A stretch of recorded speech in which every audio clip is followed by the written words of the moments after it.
Mr. President, thank you for giving us all from the Russian media, from RT, NTV, Rossiyskaya Gazeta, First Channel, and Rossiya 24. Thank you for giving us all the opportunity to talk with you during this very critical phase of the crisis in Syria, where there are many questions that need to be addressed on where exactly the political process to achieve peace in Syria is heading. What's the latest developments on the fight against ISIL and the status of the Russian and Syrian partnership, and of course the enormous exodus of Syrian refugees that have been dominating headlines in Europe.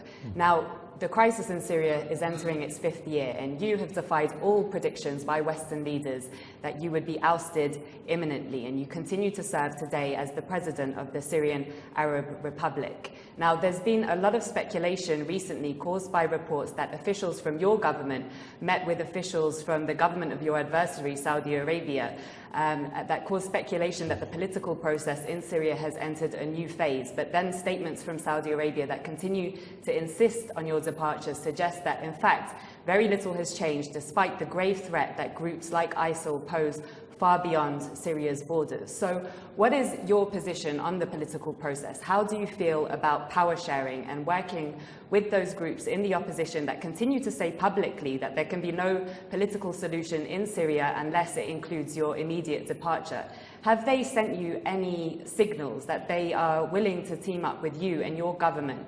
And in addition to that, since the beginning of the crisis in Syria, many of those groups were calling for you to carry out reforms and political change. But is such change even possible now under the current circumstances with the war and the ongoing spread of terror in Syria? Let me first divide this question. It's multi-question in one question. The first part regarding the political process, since the beginning of the crisis, we adopted the dialogue approach. And there were many rounds of dialogue between the Syrians in Syria, in Moscow, in Geneva.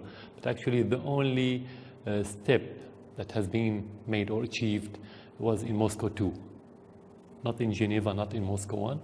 And actually, it's a partial step. It's not full step, and that's natural because it's a big crisis. You cannot achieve solutions in few hours or few days, but it's a step forward, and we are waiting for Moscow 3. I think we need to continue the dialogue between the Syrians, political entities or political currents, in parallel with fighting terrorism, in order to achieve or to reach a consensus about the future of Syria. So that's what we have to continue in.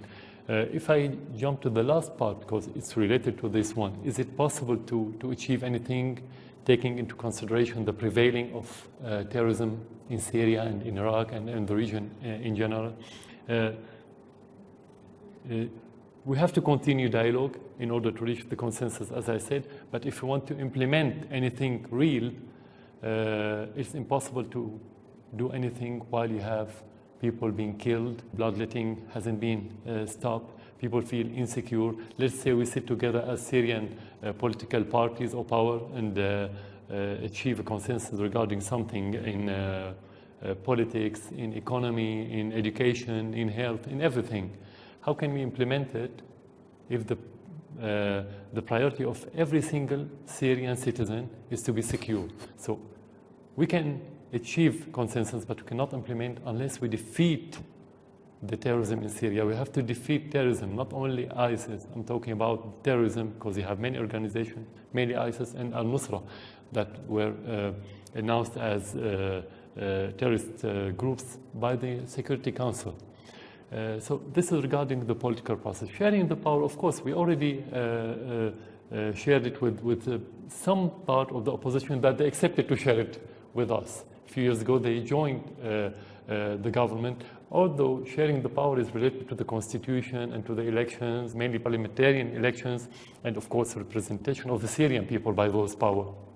But in spite of that, because of the crisis, we said, let's share it now. Let's do something, a step forward, no matter how it's practical or effective, let's say. Regarding the refugee crisis, I would say now that the Western dealing and the Western propaganda recently, during the last week, mainly during the last week, regardless of the accusation that those refugees are fleeing the Syrian government, what they call it regime, of course, actually it's like the West now is crying on the refugees with one eye and aiming at them with the machine gun with the second one. Because actually those refugees left Syria because of the terrorism, mainly because of the terrorists and because of the killing. And second, because of the result of terrorism. When you have terrorism, you have the destruction of the infrastructure, you won't have the basic needs of living. So many people will leave because of the terrorism and because they want to earn their living somewhere in this world. So the West is crying for them, and the West is supporting terrorists in the beginning of this crisis when it said that it was a peaceful uprising, as they called it, when they said later it's moderate opposition, and now they say there's terrorists like al-Nusra and ISIS, but because of the Syrian state or Syrian regime or the Syrian president. So as long as they follow this propaganda, they will have more refugees. So it's not about Europe didn't accept them or inbred them as refugees. It's about not dealing with the cause. Stop, if you are worried about them, stop supporting terrorists. That's what we think regarding the crisis. This is the core of the whole issue of refugees. Mr. President, you touched on the subject of the internal Syrian opposition in your first answer. Nevertheless, I'd like to go back to that because it's very important for Russia. What should the internal opposition do in order to cooperate and coordinate with Syrian authorities to support them in battle, which is what they say they intend to do? How do you see the prospects for the Moscow III and Geneva III conferences? Will they be useful to Syria in the current situation? As you know, we're at war with terrorism, and this terrorism is supported by foreign powers. It means that we're in a state of complete war. I believe that any society and any patriots and any parties which truly belong to the people should unite when there is a war against an enemy, whether that enemy is in the form of domestic terrorism or foreign terrorism. If we ask any Syrian today about what they want, the first thing they would say is, we want security and safety for every person and every family. So we, as political forces, whether inside or outside the government, should unite around what the Syrian people want. That means we should first unite against terrorism. That is logical and self-evident. That's why I say that we have to unite now as political forces or government, or as armed groups which fought against the government in order to fight terrorism. This has actually happened. There are forces fighting terrorism now alongside the Syrian state, which had previously fought against the Syrian state. We have made progress in this regard, but I would like to take this opportunity to call on all forces to unite against terrorism, because it is the way to achieve the political objectives which we, as Syrians, want through dialogue and political action. Concerning the Moscow III and Geneva III conferences, in your opinion, are there good prospects for them? The importance of Moscow III lies in the fact that it paves the way to Geneva III, because international sponsorship for Geneva was not neutral, while Russian sponsorship is. It's not biased and is based on international law and Security Council resolutions. Second, there are substantial differences around the transitional body item in Geneva. Moscow III is required to resolve problems between different Syrian parties, and when we reach Geneva III, it will ensure a Syrian consensus which would enable talks to succeed. We believe that it would be difficult for Geneva III to succeed unless Moscow III does. That's why we support holding this round of negotiations in Moscow once preparations have been completed, particularly by Russian officials. I would like to continue with the issue of internal cooperation in order to solve the Syrian crisis. It's clear that Iran, since solving the nuclear issue, will play a more active role in regional affairs. How would you evaluate recent Iranian initiatives on reaching a settlement for the situation in Syria? And in general, what is the importance of Tehran's support for you? Is there military support? And if so, what form does it take? At present, there is no Iranian initiative. There are ideas or principles for an Iranian initiative based primarily on Syria's sovereignty, the decisions of the Syrian people, and on fighting terrorism. The relationship between Syria and Iran is an old one. It's over 3.5 decades old. There is an alliance based on a great degree of trust. That's why we believe that the Iranian role is important. Iran supports Syria and the Syrian people. It stands with the Syrian state politically, economically, and militarily. When we say militarily, it doesn't mean, as claimed by some in the Western media, that Iran has sent an army or armed forces to Syria. That is not true. It sends us military equipment, and of course, there is an exchange of military experts between Syria and Iran. This has always been the case, and it is natural for this cooperation to grow between the two countries in a state of war. Yes, Iranian support has been essential to support Syria in its steadfastness in this difficult and ferocious war. Concerning regional factors and proponents, you recently talked about security coordination with Cairo in fighting terrorism, and that you are in the same battle line in this regard. How is your relationship with Cairo today, given that it hosts some opposition groups? Do you have a direct relationship, or perhaps through the Russian mediator, particularly in light of the strategic relations between Russia and Egypt? President Sisi has become a welcome guest in Moscow today. Relations between Syria and Egypt have not ceased to exist even over the past few years, and even when the president was Mohamed Morsi, who is a member of the terrorist Muslim Brotherhood organization. Egyptian institutions insisted on maintaining a certain element of this relationship. First, because the Egyptian people are fully aware of what is happening in Syria, and second, because the battle we are fighting is practically against the same enemy. This has now become clearer to everyone. Terrorism has spread in Libya, Egypt, Yemen, Syria, Iraq, in other Arab countries, and in some Muslim countries like Afghanistan, Pakistan, and others. That's why I can say there is a joint vision between us and the Egyptians, but our relationship exists now on a security level. There are no political relations. I mean, there are no contacts between the Syrian Foreign Ministry and the Egyptian Foreign Ministry, for instance. Contacts are done on a security level only. We understand the pressures that might be applied on Egypt or on both Syria and Egypt, so that they don't have a strong relationship. Of course, it doesn't go through Moscow. As I said, this relationship has never ceased to exist, but we feel comfortable about improving relations between Russia and Egypt. At the same time, there are good, strong and historical relations between Moscow and Damascus, so it's natural for Russia to feel comfortable about any positive development in relations between Syria and Egypt. Mr. President, allow me to go back to the question of fighting terrorism.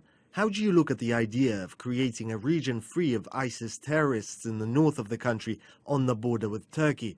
In that context, what do you say about the indirect cooperation between the West and terrorist organizations like Al-Nusra Front and other extremist groups? And with whom are you willing to cooperate and fight against ISIS terrorists? To say that the border with Turkey should be free of terrorism means that terrorism is allowed in other regions. That is unacceptable. Terrorism should be eradicated everywhere, and we have been calling for 3 decades for an international coalition to fight terrorism. But as for Western cooperation with the Al-Nusra Front, this is reality, because we know that Turkey supports Al-Nusra and ISIS by providing them with arms, money and volunteers. And it is well known that Turkey has close relations with the West. Erdogan and Davutoglu cannot make a single move without coordinating first with the United States and other Western countries. Al-Nusra and ISIS operate with such force in the region under Western cover, because Western states have always believed that terrorism is a card they can pull from their pocket and use from time to time. Now they want to use Al-Nusra just against ISIS, maybe because ISIS is out of control one way or another. But that doesn't mean they want to eradicate ISIS. Had they wanted to do so, they would have been able to. For us, ISIS, Al-Nusra and all similar organizations which carry weapons and kill civilians are extremist organizations. But who we conduct dialogue with is a very important question. From the start, we said that we engage in dialogue with any party if that dialogue leads to degrading terrorism and consequently achieving stability. This naturally includes the political powers, but there are also armed groups with whom we conducted dialogue and reached agreement in troubled areas, which have become quiet now. In other areas, these armed groups joined the Syrian army and are fighting by its side, and some of their members became martyrs. So we talked to everyone, except organizations I mentioned, like ISIS, Al-Nusra, and others, similar for the simple reason that these organizations based their doctrine on terrorism. They are ideological organizations and are not simply opposed to the state, as is the case with a number of armed groups. Their doctrine is based on terrorism, and consequently dialogue with such organizations cannot lead to any real result. We should fight and eradicate them completely, and talking to them is absolutely futile. When talking about regional partners, with whom are you prepared to cooperate in fighting terrorism? Certainly with friendly countries, particularly Russia and Iran. Also, we're cooperating with Iraq because it faces the same type of terrorism. As for other countries, we have no veto on any country provided that it has the will to fight terrorism and not, as they are doing in what is called the International Coalition led by the United States. In fact, since this coalition started to operate, ISIS has expanded. In other words, the coalition has failed and has no real impact on the ground. At the same time, countries like Turkey, Qatar, Saudi Arabia, and Western countries which provide cover for terrorism like France, the United States, or others, cannot fight terrorism. You cannot be with and against terrorism at the same time. But if these countries decide to change their policies and realize that terrorism is like a scorpion, if you put it in your pocket it will sting you. If that happens, we have no objection to cooperating with all these countries, provided it is a real and not a fake coalition to fight terrorism. What is the Syrian army's current condition? They've been fighting for over 4 years. Are they exhausted by the war or become stronger as a result of engagement in military operations? And are there reserve forces to support them? I also have another important question. You said a large number of former adversaries have moved to your side and are fighting within the ranks of government forces. How many? And what is the extent of their help in the fight against extremist groups?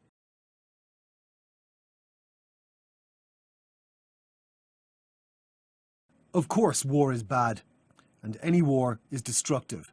Any war weakens any society and any army, no matter how strong or rich a country is. But things cannot be assessed this way. War is supposed to unite society against the enemy. The army becomes the most important symbol for any society when there is aggression against the country. Society embraces the army and provides it with all the necessary support, including human resources, volunteers, conscripts, in order to defend the homeland. At the same time, war provides a great deal of expertise to any armed forces, practically and militarily. So there are always positive and negative aspects. We cannot say that the army becomes weaker or stronger, but in return, this social embrace and support for the army provides it with volunteers. So in answer to your question, are there reserves? Yes, certainly. For without such reserves, the army wouldn't have been able to stand for 4.5 years in a very tough war. Particularly since the enemy we fight today has an unlimited supply of people. We have terrorist fighters from over 80 or 90 countries today, so our enemy is enjoying enormous support in various countries from which people come here to fight alongside them. As for the army, it's almost exclusively made of Syrians, so we have reserve forces, and this is what enables us to carry on. There is also determination. We have reserves not only in terms of human power, but in will as well. We're more determined than ever before to fight and defend our country against terrorists. This is what led some fighters who used to fight against the state at the beginning, for various reasons, discovering they were wrong and decided to join the state. Now they are fighting battles along with the army, and some have actually joined as regular soldiers. Some have kept their weapons, but they are fighting in groups alongside the armed forces in different parts of Syria.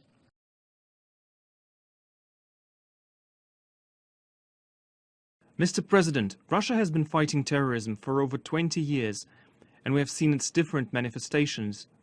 It now seems you are fighting it head-on.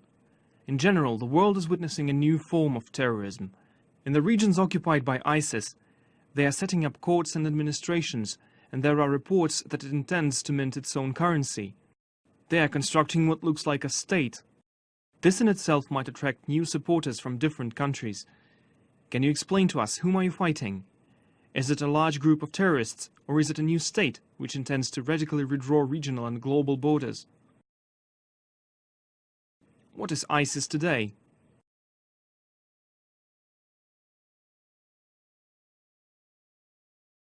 Of course, the terrorist ISIS groups tried to give the semblance of a state, as you said, in order to attract more volunteers who live on the dreams of the past, that there was an Islamic state acting for the sake of religion. The ideal is unreal, it's deceptive. But no state can suddenly bring a new form to any society. The state should be the product of its society. It should be the natural evolution of that society to express it. In the end, a state should be a projection of its society. You cannot bring about a state which is a different form and implant it upon a society. Here we ask the question, does ISIS, or what they call Islamic State, have any semblance to Syrian society? Certainly not. Of course we have terrorist groups, but they are not an expression of society. In Russia, you have terrorist groups today, but they do not project Russian society, nor do they have any semblance to the open and diverse Russian society. That's why if they tried to mint a currency or have stamps or passports, or have all these forms which indicate the existence of a state, it doesn't mean they actually exist as a state. First, because they're different from the people, and second, because people in those regions flee towards the real state, the Syrian state, the national state. Sometimes they fight them too. A very small minority believes these lies. They are certainly not a state, they are a terrorist group. But if we want to ask about who they are, let's speak frankly. They are the third phase of the political or ideological poison produced by the West, aimed at achieving political objectives. The first phase was the Muslim Brotherhood at the turn of the last century. The second phase was Al-Qaeda in Afghanistan in order to fight the Soviet Union. And the third phase is ISIS, the Al-Nusra Front and these groups. Who are ISIS? And who are these groups? They are simply extremist products of the West. Mr. President, at the beginning of the Syrian crisis, the Kurdish issue started to be discussed more often. Previously, Damascus was severely criticized because of its position toward the Kurdish minority. But now, practically in some areas, Kurdish formations are your allies in the fight against ISIS. Do you have a specific position towards who the Kurds are to you and who you are to them? First, you cannot say there was a certain state policy concerning the Kurds. A state cannot discriminate between members of its population, otherwise it creates division in the country. If we had been discriminating between different components of society, the majority of these components wouldn't have supported the state now, and the country would have disintegrated from the very beginning. For us, the Kurds are part of the Syrian fabric. They're not foreigners. They live in this region like the Arabs, Circassians, Armenians, and many other ethnicities and sects who've been living in Syria for many centuries. It's not known when some of them came to this region. Without these groups, there wouldn't have been a homogeneous Syria. So, are they our allies today? No, they're patriots. But on the other hand, you cannot put all the Kurds in one category. Like any other Syrian component, there are different currents among them. They belong to different parties. There are those on the left and those on the right. There are tribes and there are different groups. So it's not objective to talk about the Kurds as one mass. There are certain Kurdish demands expressed by some parties, but there are no Kurdish demands for the Kurds. There are Kurds who are integrated fully into society. I would like to stress that they're not just allies at this stage, as some people would like to show. There are many fallen Kurdish soldiers who fought with the army, which means that they are an integral part of the society. But there are parties which had certain demands, and we addressed some at the beginning of the crisis. There are other demands which have nothing to do with the state, and which the state cannot address. There are things which would relate to the entire population, to the constitution, and the people should endorse these demands before a decision can be taken by the state. In any case, anything proposed should be in the national framework. That's why I say we are with the Kurds and with other components, all of us in alliance to fight terrorism. This is what I talked about a while ago, that we should unite in order to fight ISIS. After we defeat ISIS, al-Nusra and the terrorists, the Kurdish demands expressed by certain parties can be discussed nationally. There's no problem with that. We do not have a veto on any demand as long as it is within the framework of Syria's unity and the unity of the Syrian people and territory, fighting terrorism, Syrian diversity, and the freedom of this diversity in its ethnic, national, sectarian and religious sense. Mr. President, you partially answered this question, but I would like a more precise answer, because some Kurdish forces in Syria call for amending the constitution, for instance setting up a local administration and moving towards autonomy in the north. These statements are becoming more frequent now that the Kurds are fighting ISIS with a certain degree of success. Do you agree with such statements that the Kurds can bet on some kind of gratitude? Is it up for discussion? When we defend our country, we do not ask people to thank us. It is our natural duty to defend our country. If they deserve thanks, then every Syrian citizen defending their country deserves as much. But I believe that defending one's country is a duty, and when you carry out your duty, you don't need thanks. But what you have said is related to the Syrian constitution. Today, if you want to change the existing structure in your country, in Russia for instance, let's say to redraw the borders of the republics, or give one republic powers different to those given to others, this has nothing to do with the president or the government. This has to do with the constitution. The President does not own the Constitution, nor does the government. Only the people own the Constitution, and consequently, changing it means national dialogue. For us, we don't have a problem with any demand. As a state, we do not have any objection to these issues as long as they do not infringe upon Syria's unity and diversity and the freedom of its citizens. But if there are certain groups or sections in Syria which have demands, they should be tabled within the national framework and in dialogue with Syrian political forces. When the Syrian people agree on taking steps of this kind, which have to do with federalism, autonomy, decentralization, or changing the whole political system, this needs to be agreed upon by the Syrian people, and consequently amend the constitution. This is why these groups need to convince the Syrian people of their proposals. In that respect, they're not in dialogue with the state, but rather with the people. When the Syrian people decide to move in a certain direction and to take a certain step, we will naturally approve it. Now, the US-led coalition has been carrying out airstrikes on Syrian territory for about 1 year on the same areas that the Syrian Air Force is also striking ISIL targets. Yet there hasn't been a single incident of the US-led coalition and Syrian Air Force's activity clashing with one another. Is there any direct or indirect coordination between your government and the US coalition in the fight against ISIL?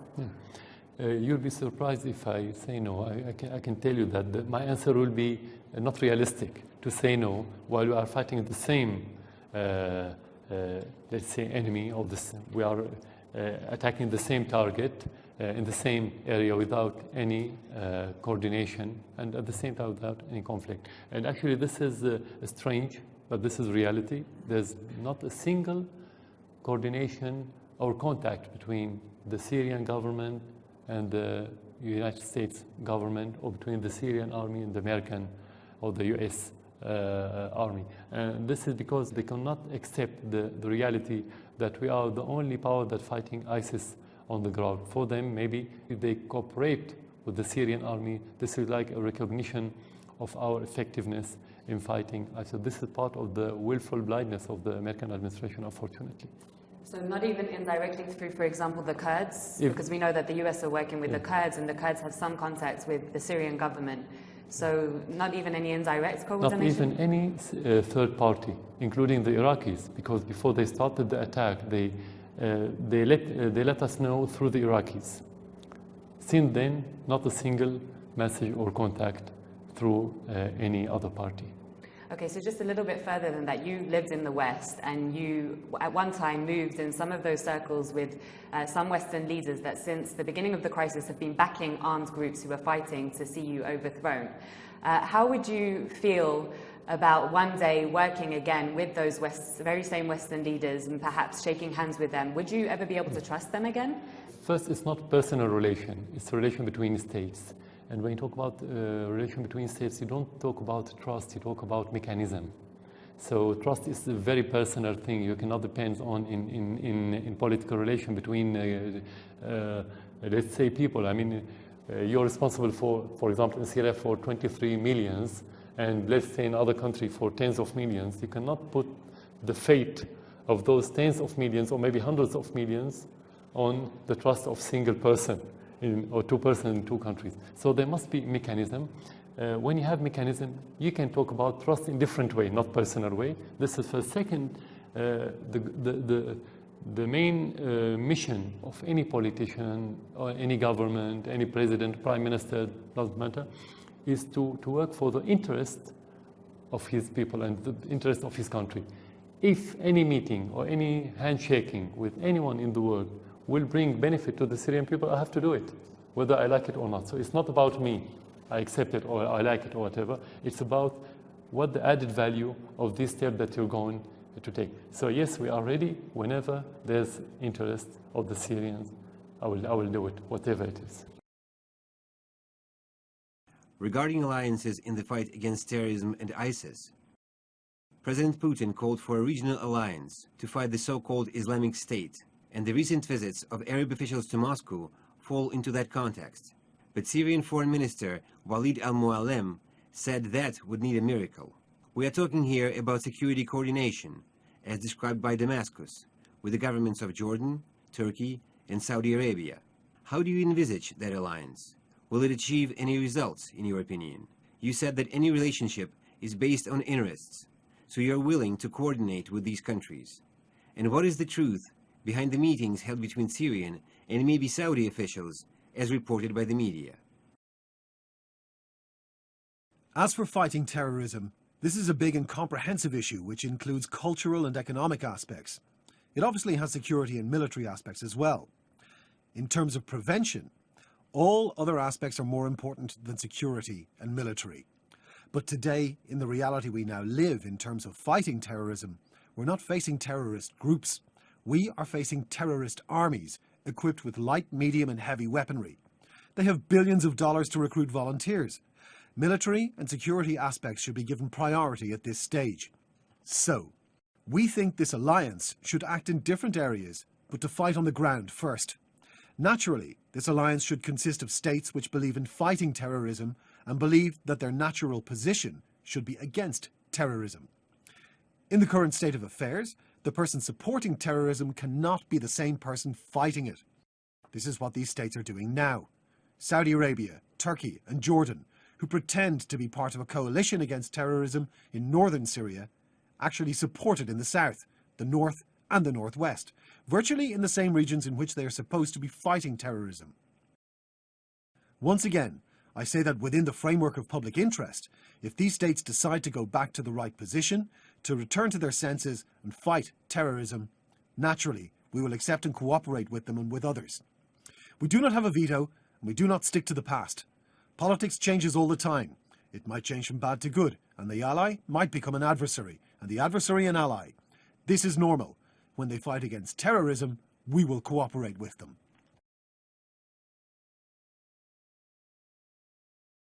Mr. President, there's a huge wave of refugees, largely from Syria, going to Europe. Some say these people are practically lost to Syria. They're deeply unhappy with the Syrian authorities because they haven't been able to protect them and they've had to leave their homes. How do you view those people? Do you see them as part of the Syrian electorate in the future? Do you expect them to return?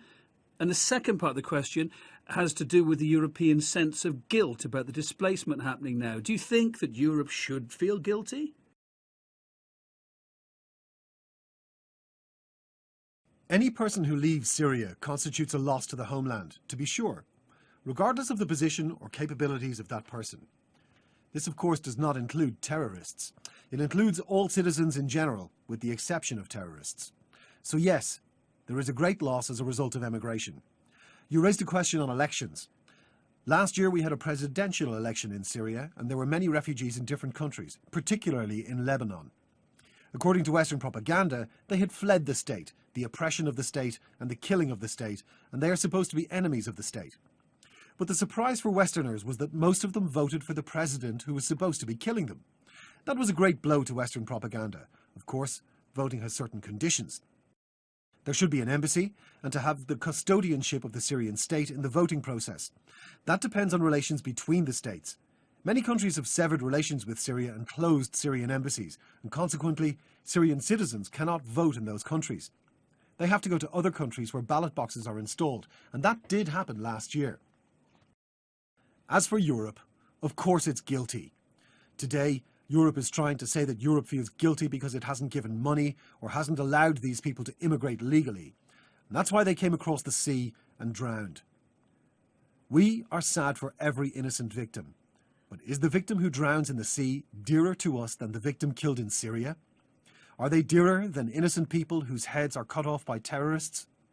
Can you feel sad for a child's death in the sea and not for thousands of children who've been killed by the terrorists in Syria? And also for men, women and the elderly? These European double standards are no longer acceptable. They have been flagrantly exposed. It doesn't make sense to feel sad for the death of certain people and not for the deaths of others. The principles are the same. So Europe is responsible because it supported terrorism, as I said a short while ago, and is still supporting terrorism and providing cover for them. It still calls them moderate and categorizes them into groups, even though all these groups in Syria are extremists. If you don't mind, I would like to go back to the question about Syria's political future. Mr. President, your opponents whether fighting against the authorities with weapons or your political opponents, still insist that one of the most important conditions for peace is your departure from political life and as president. What do you think about that, as president and as a Syrian citizen? Are you theoretically prepared for that, if you feel it's necessary? In addition to what you say, Western propaganda has, from the very beginning, been about the cause of the problem being the president. Why? Because they want to show that the whole problem in Syria is caused by one individual. And consequently, the natural reaction for many people is that if that person is the problem, they should not be more important than the entire homeland. So let them go, and things will be all right. That's how they oversimplify things in the West. What's happening in Syria, in this regard, is similar to what happened in your case. Notice what happened in the Western media since the coup in Ukraine. What happened? President Putin was transformed from a friend of the West to a foe, and yet again he was characterized as a Tsar.